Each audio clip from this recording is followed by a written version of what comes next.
The Ministry of Education, Arts and Culture has the mandate to educate and train all for sustainable national development and promote arts and culture.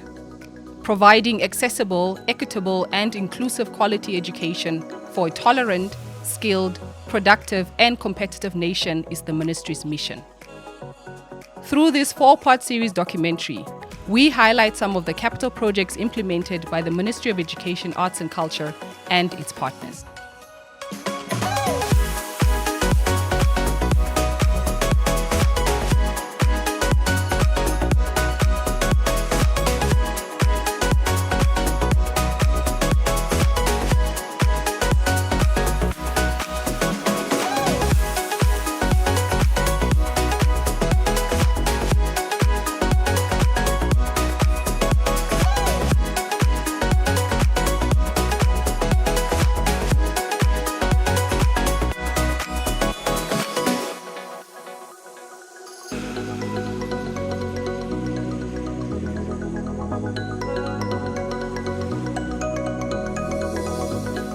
It is with great pleasure that I hereby inform the Namibian nation that the Ministry of Education, Arts and Culture will be airing this documentary, which is showcasing the infrastructure development in the education system in Namibia, to be specific, the basic education infrastructure. We all know that the aim of the Ministry of Education, Arts and Culture, the main objective is to offer quality education, quality inclusive education to all the children of Namibia. And we all know that the environment, the teaching and learning environment matters a lot when it comes to quality education, and it's mainly with the quality education infrastructure that one can offer quality education in terms of availability of classrooms, hostels, teachers' houses, ablution facilities, and many other educational infrastructure that will really make an impact. This is part 3. Enjoy. In the town of Opuo, a new primary school was constructed at Otudemba, which was completed in 2022. This is a fully fledged primary school with about 20 classrooms, including 4 pre-primary classes and an administration block. The project started in July 2020 and was completed in 2022 at the cost of about 44 million Namibian dollars. The project has the capacity to accommodate close to 700 learners. This is a newly established school. There was no school here, and they decided to build a school for our beloved children because the population for children this side it's more higher. The other schools were having 2 sessions, morning and afternoon. Then they decide the children from this area, or Chancha or Tudemba, they need a school to be close to them, which is a great job that was done. We were not having water to flush the toilets. That's why some of the toilets were closed. And here we are having water to flush the toilets, and we are free to use the toilets. Because boys are having their own toilets and girls are having their own toilets. I would thank Almighty God for giving wisdom to the our Ministry of Education, Art and Culture, and Meme Esther Niponjoka with her team for a job well done. They did a great job because they have tried to increase the percentage of one of the strategic plans that each schools must have, or each learner in Namibia must have a permanent classrooms. So by the look you could see, so the percentage have increased, which is required to have 95%, but I think we are towards there. We thank the ministry very much. Omuhonga Combined School was established in 1998 in the Apupa constituency as a mobile unit with 38 learners and 1 teacher. However, not for long. The school grew and added senior primary grades, to the point where the Ministry of Education, Arts and Culture changed its status from a mobile unit to a conventional school in 2010. I think the ministry has done the job that they did is very good. Because if I can recall, when I came here, we were having less infrastructure. But through this project, we got a lot of those infrastructures. So to me, they did a quite job. Because now, in terms of the living standard of kids, it has changed when this new project was officially ended. Yeah, that's a very big improvement, especially to Kunene, because to have the school here, especially since I was here, 2013, there was nothing in this Omohonga. Kids were just sleeping outside. There was no accommodation for them, even there was no kitchens and everything. That's why I'm saying this is a big improvement to Okunene and the whole Namibian people, because now we have everything nowadays schools. We have hostels, both hostels for girls and boys. We have kitchen, very nice one, dining halls. We have a very big office that you can see with all rooms and everything. Therefore, this is a very improvement and can contribute to the life of our kids. Actually, at the beginning, when I came at this school in 2013, I found this school with 2 classes only. That building that is there, where there was grade 1, 2, and 3, and grade 4 too. It was actually they was told in the same class for grade 1 and grade 2, and the one from grade 3 and grade 4. I would like to give the word of thanks to the Ministry of Education and those people that helped to build these schools. I would like to give them the word of thanks. I'm very proud of them to give this school at this community. Actually, they used to say, as we left behind, we are marginalized community. So then they decide to give a very much huger building to this marginalized community. It's useful for us. All this to the tune of 80 million Namibian dollars. In the same region lays there an agricultural school with various agriculture fields known as Braunfels Agricultural High School. This school was established in 1979 and had since provided studies in the field of agriculture. And as a result of its lifespan, renovation was required for maintenance. The school was renovated and upgraded.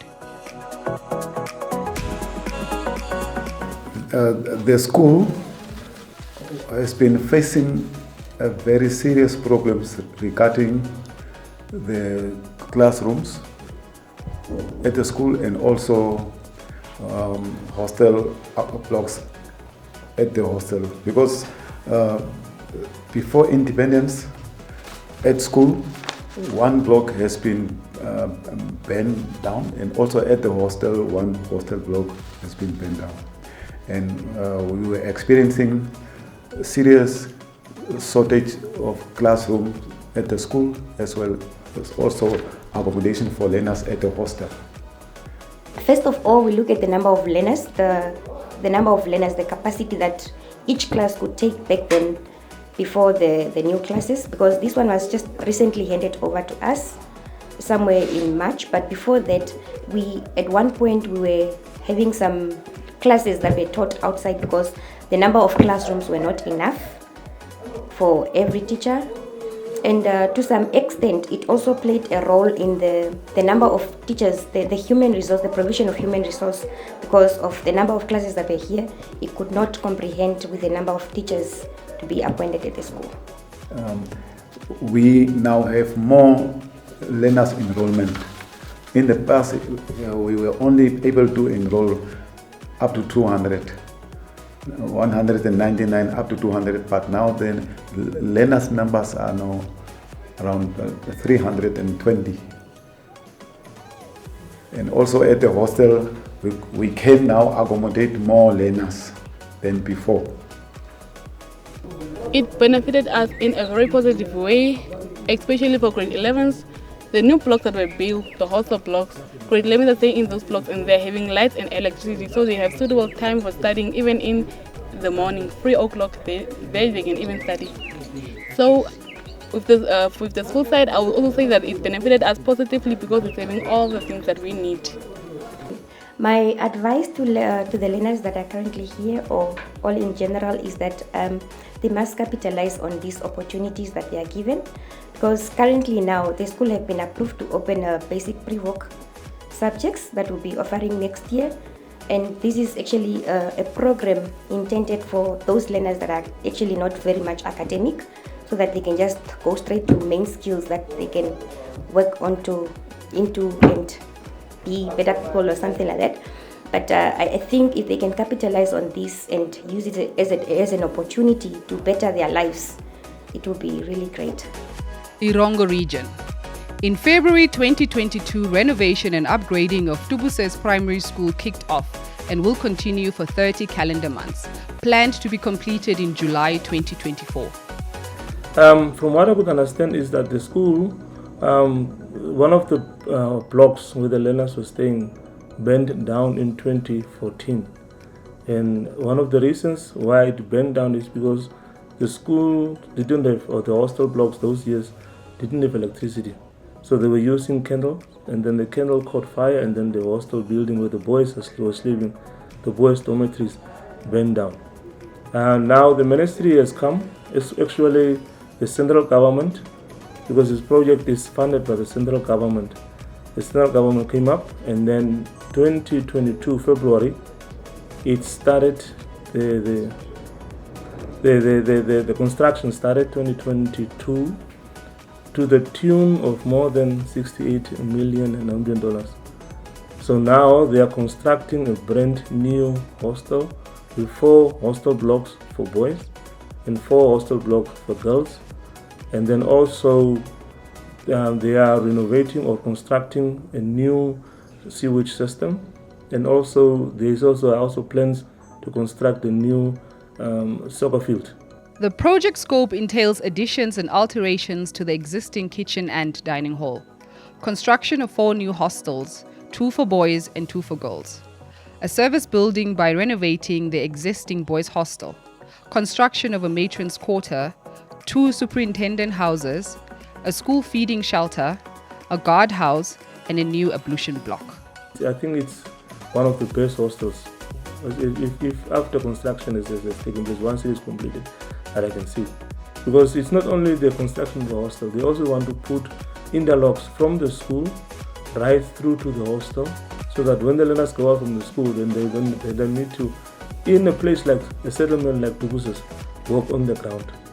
So when you also came in, you saw that they are also demolishing some structures. That structure is the National School Feeding Program, the NSFP program. But now they will construct also a new structure for the learners to also enjoy their meals during break time. So it will be possible for all the learners involved. We can also accommodate more learners also from other parts of Namibia. In 1982 at Okombahe, 70 kilometers northwest of Omaruru town in Erongo region, formerly known as Gaub Dr. Justus Tlaroeb High School, the Dibasen Secondary School was founded. Initially, it was Dibasen Junior Secondary School. It was meant to cater for the grades grade 8 to grade 10. That is for the legacy curriculum, the old curriculum. And when the curriculum was extended to grade 11, we thought there was need for us to remove the junior secondary. So we applied for it to be named Dibasen High School. And in 2022, the school was renamed Gaub Dr. Justus Tlaroeb High School to honor Gaub Dr. Justus Tlaroeb, the king of the Damara people, to honor him for his contribution to the struggle for independence of this country, as well as nation building after that. I think the government is doing a very good job with the contribution because now children of this community are able to attend school here, whereas everybody is included. Learners from this community do not have to travel to different places or far places to attend school.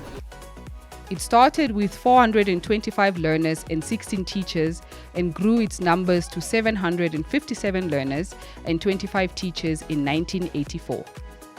However, due to repeated destructive infernos, which completely burned down the 2 hostel blocks and 2 classroom blocks, this had led to a significant drop in the number of learners to 332 and 15 teachers by 2018.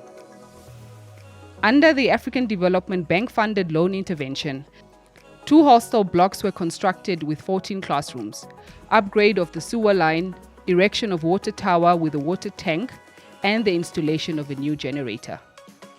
The school now has a population of 556 learners, 269 girls and 287 boys, and 18 teachers. In the 2022 examination performance, it was ranked number 7 in the region.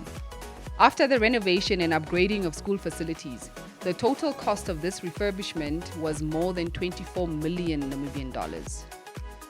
When we got the news that there were plans to renovate the hostel and classroom blocks that were burned down, we could not contain our excitement. Because for a long time, we were battling the problem of a lack of space, physical space. Our buildings were in a very bad state. Our buildings could not inspire our children to believe that they could make it. They were really in a bad state. So when we were visited by officials from head office to inform us that renovations were going to commence, we were really excited. And really we could not contain our excitement, so we waited for the project to start, and when the buildings were finally handed over to us officially in 2021, we were so happy, really. It was a big celebration for us. Living at home, it's a little bit challenging because there are a lot of obstacles you meet. You get a little bit distracted from school, you have too much free time that if you're not wise enough, you would not know whether you should spend it on books or just waste it. But being in the hostel, I feel like it should be a choice that every learner should take, because being in the hostel, most of your time is only spent on books. We don't have time for anything else apart from maybe that 1 hour that we'll have for sports. Otherwise, we'll have to be at school. Okay, number 1 is, like I said, is just the physical outlook of the school. The school is beautiful now. Just as you enter our yards, it tells you that, it's a building that you can say something is happening there. That's number 1. We have a lot of space. We do not have to squeeze all the learners into one classroom. We can spread them for effective teaching and learning. That's number 1.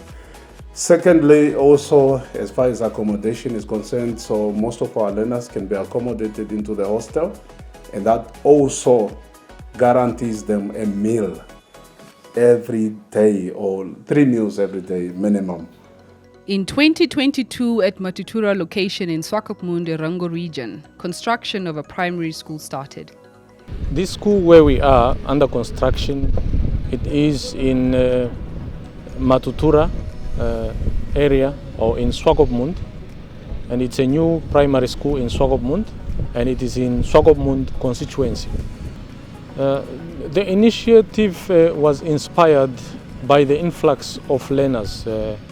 Year in, year out, we experience influx of learners whereby we are forced to establish at least 3 schools per year, because we have over 2,000 learners per year that we expect to accommodate, and there are no schools to accommodate such learners. Therefore, it's only that we don't have more funds, but otherwise, based on our learner population projections, we are supposed to establish at least 3 schools per year. Therefore, this is one of the schools that are established due to the pressure of the influx of learners from inland to the coastal towns of Walvis Bay and Swakopmund. We have two areas that will benefit from here. We have DRC and Madutura. These learners are currently attending school in Mondesa, run about 3 to 5 kilometers from here. So therefore the need that we should establish and bring services and education closer to the community of DRC and Madutura. The project scope includes the construction of 11 classrooms for grades 0 to 7, an administration block, a main entrance and parking area, a library with a computer room, 3 ablution blocks, a boundary wall, netball courts, courtyard play area, and general site works.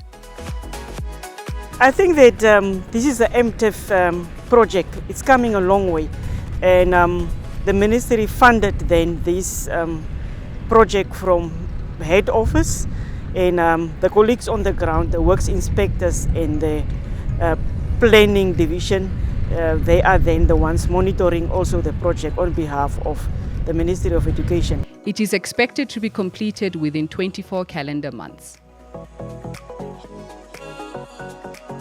Ojo-Danjupa region. Situated in Otjiwarongo is Taragaibas Primary School, which was constructed in 2019. Construction finished by 2021. The school consists of 16 classrooms, a science and computer laboratory, and an administration block. We are so delighted, so glad, because it came to relieve a lot of our challenges that we faced earlier on. In terms of the platoon system, it's no more there, and we hope that the sponsors and the government will continue helping our community. Currently, the primary school has a school hall being added with a feeding scheme. The school has a capacity of about 560 learners. This was done to the tune of about 24 million Namibian dollars. Before we moved this side, we're that side of Monica Secondary now. By then, it was Taragaibas Primary, and then it was split into 2 phases, primary and then combined, 8 to 11. Now, we had a lot of challenges there because classrooms were not enough. Learners were forced actually, due to challenges, to come morning time and the other group afternoon. And that was the greatest challenges in terms of controlling and monitoring. You have to keep an eye on all the kids, especially the afternoon kids. The moment we moved here, we had enough space or enough classes to cater for our learners. I'm really thankful, and I think that this school is having more classes than we ever expected, because when we were at the other old school, we used to be coming in the afternoon, some of us, and some of us we used to come in the morning. Especially our learners who were attending the afternoon classes. They were coming tired, they were coming dirty, so to say, because their parents and guardians were already out for work, so they are on their own. They were supervising. They come with dirty uniform, they are already tired. By then, when they are in the classes, they couldn't really perform. But since we moved this side, they are all attending morning session, which has already helped the school to improve academically. Situated 100 kilometers north of Otjiwarongo in the town of Otavi, the ministry constructed a primary school that consists of 4 classrooms with ablution facilities, 3 freestanding ablution blocks, science and library classrooms, a special needs and computer classroom, 2 pre-primary blocks with 5 classrooms and ablution facilities, an administration building, a school hall, a guardhouse, and external works consisting of 61 parking bays, a fenced-off perimeter, and entrance gates.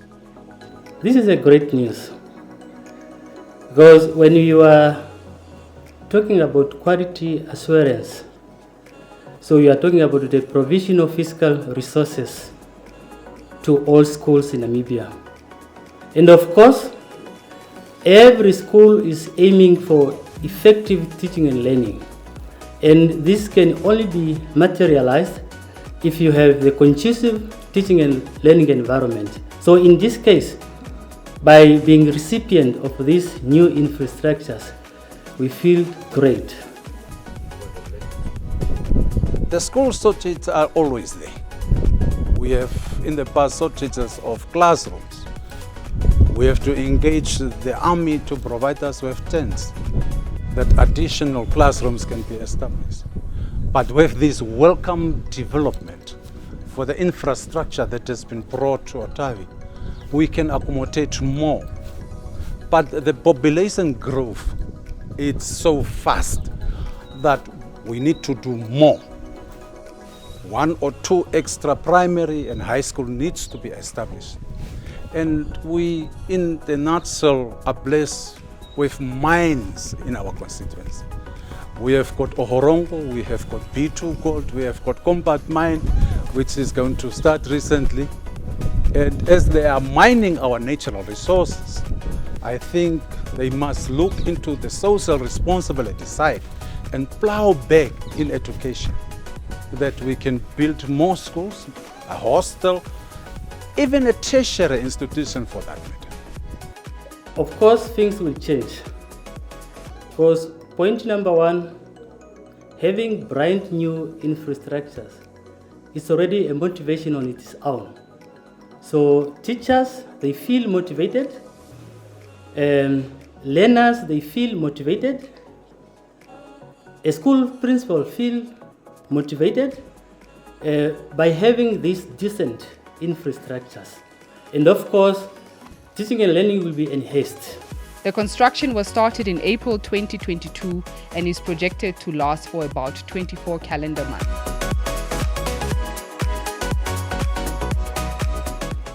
My message is very simple and clear, that as we are taking the ownership and being the custodians of these buildings, so we must look after them.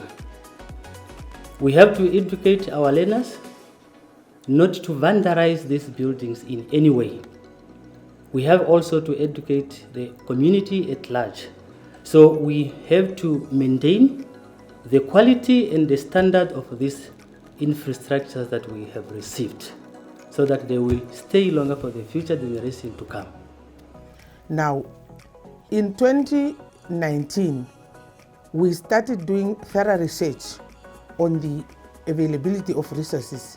And this was mainly prickled by the understanding that we have got a severe backlog in education infrastructure for many years now, and it's really affecting both our access and quality to education in Namibia. So in 2022, we finalized what we call an accelerated infrastructure development plan. This plan records all the infrastructure needs in Namibia, and it is a guiding document for us to agree on where to build and what to build.